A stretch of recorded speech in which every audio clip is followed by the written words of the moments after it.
This is me working out an issue I'm having with my teenage son on the radio. Hey, again, work it. It's Channel Mom with Jenny Dean Schmidt. We're here for you. It's called balance.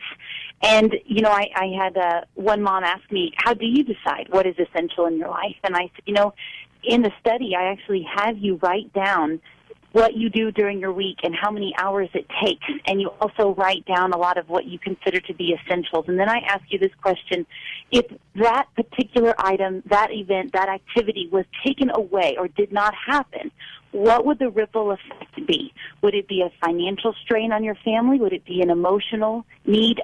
Would you feel empty inside?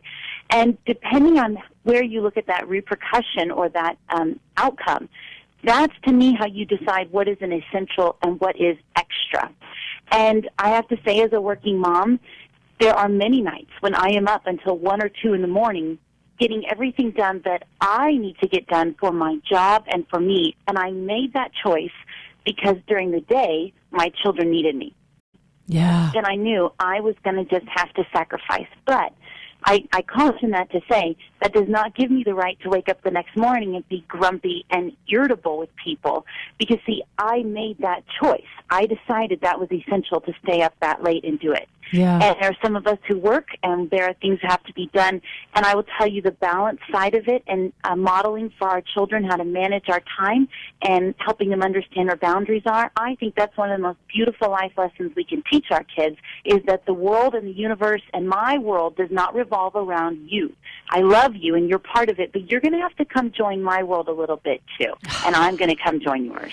But I will say, this kind of refers back to my first book I wrote, 7 Ways to Be a Smarter Mom, about working smarter, not harder. And you and I talked about that a few years ago. But yeah. It's letting our children in on the big picture. It's like, come here. I want to share with you what has to happen today in my world.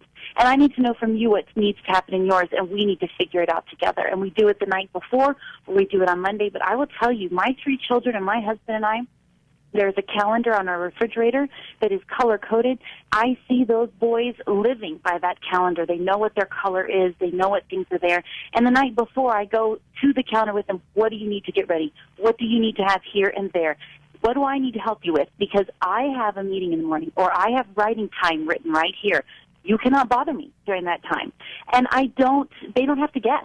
They know where I am. They know what the expectation is. And they know now that they're older, if they don't do their part of it, they don't get to infringe on mine. And even at the age of 2, I used pictures.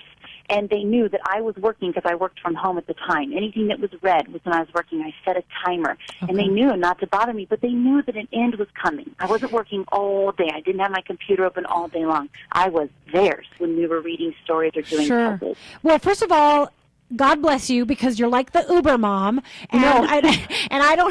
I'm not quite there. I do have a nice little blackboard that says it's all about family, where we have jobs for the week and schedules for the week. However, I do not have a color-coded diagram on my refrigerator.